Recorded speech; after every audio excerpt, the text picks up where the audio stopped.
आज की डेट में एनसीआर मार्केट में प्लॉट्स को लेके एक नए तरीके का स्कैम चल रहा है, जिसमें बहुत से लोग इन्वेस्ट कर रहे हैं, अपना पैसा फंसा रहे हैं प्योरली। और ये स्कैम कहने को लीगल है, बट अगर उसके एक्चुअल फैक्ट्स में आप जाएंगे तो वो इलीगल तरीके से प्रमोट किया जा रहा है और बेचा जा रहा है।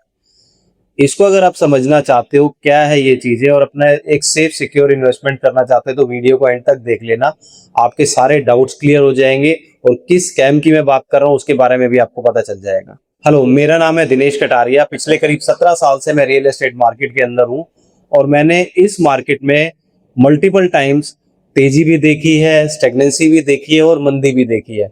तो जब भी तेजी होती है तो एक डिफरेंट तरीके का स्कैम होता है, नए डेवलपर्स मार्केट में एंटर करते हैं और जब मंदी होती है तो उस टाइम पे एक नए तरीके के स्कैम्स निकल के आते हैं, जिसमें वही नए डेवलपर जो तेजी में एंटर करे थे नए नाम के साथ, वो अपने सर्वाइवल के लिए, क्योंकि मंदी में क्या होता है उनका इन्वेंट्री सेल होती नहीं है, तो वो नए डिफरेंट तरीके की स्कीम्स लेके मार्केट में आते हैं, जिसको मैं स्कैम बोल रहा हूँ। तो उनमें से एक चीज आज की डेट में चल रही है, वो है एनओसी के प्लॉट्स। कहने को ये ना अनऑथराइज्ड है ना रेगुलराइज्ड है।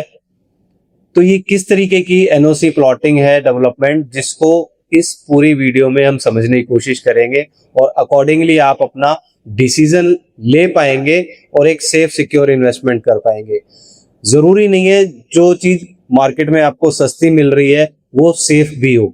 उसकी लीगैलिटीज चेक करना और वो सब कुछ देखना जो उस प्रोजेक्ट से रिलेटेड आपको बताई जा रही है, बोली जा रही है, प्रमोट की जा रही है, उनमें कितना फैक्ट है वो चेक करना भी बहुत जरूरी है। और वो आप कैसे चेक कर सकते हो, उसके कुछ सिंपल क्वेश्चंस हैं जो आप एक डेवलपर से पूछ सकते हो, जो हम एंड में जिसके बारे में बात करेंगे। तो आज की डेट में जो एनओसी के प्लॉट्स बेचे जा रहे हैं, ये एनओसी है बेसिकली गवर्नमेंट का बनाया हुआ ये एक प्रोविजन है डीटीपी हरियाणा का, जो आता है सेक्शन 7A के अंडर। इसको अगर आप समझना चाहते हो इन डिटेल तो उसका आप डिस्क्रिप्शन में लिंक है, उसको आप डाउनलोड कर सकते हो समझने के लिए कि वो पूरा सेक्शन 7A एनओसी का क्या कहता है। इसको इजी वर्ड्स में समझते हैं। आज से पहले काफी सारी अनऑथोराइज्ड प्लॉटिंग डेवलपमेंट होती थी, जिसकी वजह से गवर्नमेंट बहुत परेशान थी। ये बेसिकली होती थी एग्रीकल्चर लैंड के ऊपर। वो अनऑथोराइज्ड कॉलोनीज प्योरली इलीगल हुआ करती थी और उसमें बहुत से लोगों ने अपनी हार्ड एंड मनी इन्वेस्ट करी और आज की डेट में उनके ऊपर पीला पंजा चल रहा है उस तरीके की अनऑथराइज्ड कॉलोनीज के अंदर जो एग्रीकल्चर लैंड के ऊपर बनाई गई थी। उसका एक ऑल्टरनेट गवर्नमेंट ने दिया थ्रू सेक्शन 7A एनओसी के फॉर्म में, जिसमें ये बोला गया कि आप किसी पर्टिकुलर एग्रीकल्चर लैंड को एनओसी लेके इसके छोटे छोटे प्लॉट्स की आप रजिस्ट्रीज कर सकते हो, those are legal. But question यहाँ पे ये आता है, जब एनओसी गवर्नमेंट प्रोवाइड कर रही है तो इलीगल कैसे हुए? इलीगल वो इस वे में हुए क्योंकि जिस तरीके से आज की डेट में डेवलपर्स इसको प्रमोट कर रहे हैं कि आप इसमें अपना घर बना सकते हो, हम आपको इसमें सारी फैसिलिटीज देंगे, रोड्स होगा, सीवर होगा और हर तरीके की फैसिलिटी आपको नॉर्मल जैसे एक प्लॉटेड डेवलपमेंट में होती है, एक लीगल डेवलपमेंट में होती है, जो कि एक लाइसेंस कॉलोनी जिसको हम बोलते हैं, उसमें सारी फैसिलिटीज जो प्रोवाइड होती है, वही बिल्डर्स आज प्रमोट कर रहे हैं इस तरीके की एनओसी प्लॉटेड डेवलपमेंट के। एनओसी आपको अलाउ करती है कि आप एक बड़े एग्रीकल्चर लैंड पार्सल को छोटे छोटे टुकड़ों में उसकी रजिस्ट्रीज करवा सकते हो, बट वो आपको ये अलाउ नहीं करती वो एनओसी कि आप उसमें डेवलपमेंट भी कर सकते हो। ना आप उसमें रोड्स बना सकते हो, ना आप सीवर लाइन डाल सकते हो, ना उसके अंदर आपको कोई गवर्नमेंट के थ्रू लीगल कनेक्शन मिलेगा।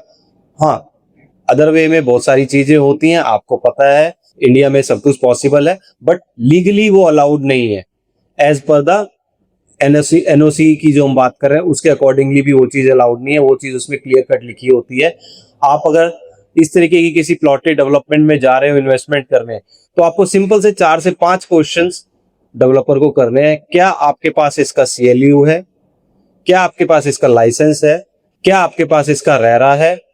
तो सबसे इंपॉर्टेंट पॉइंट, क्या आपके पास इससे रिलेटेड इसके ऊपर डेवलपमेंट करने के लिए कोई परमिशन है अपार्ट फ्रॉम एनओसी? सो आप जब भी कभी इसमें इन्वेस्टमेंट कर रहे हैं तो आपको ये देखना बहुत जरूरी है, सारी लीगैलिटीज चेक कर लेना। डिस्क्रिप्शन में जैसे मैंने आपको बताया लिंक दिया है, उससे आप डाउनलोड करके इजी लैंग्वेज में वो है, आप समझ सकते हो उसको। अब क्वेश्चन ये आता है कि ये डेवलपर्स करके हो रहे हैं इस तरीके से, क्योंकि आपको पता है आज की डेट में एनसीआर के अंदर जितनी भी लीगल प्लॉटेड डेवलपमेंट है उसमें कहीं पे भी प्राइस आज की डेट में 1 लाख रुपए 1.5 लाख रुपए से नीचे नहीं है, एक्सेप्ट फ्यू लोकेशंस, जैसे कि अपकमिंग लोकेशन एक है पलवल। वहां पे भी अगर आप लीगल प्लॉटिंग लेने जाते हो तो वहां पे आपको लीगल प्लॉट्स मिल जाते हैं करीब 60 से 70 हजार रुपए का पर स्क्वायर यार्ड का रेट है आज की डेट। आज हम बात कर रहे हैं जून 2026 के अंदर।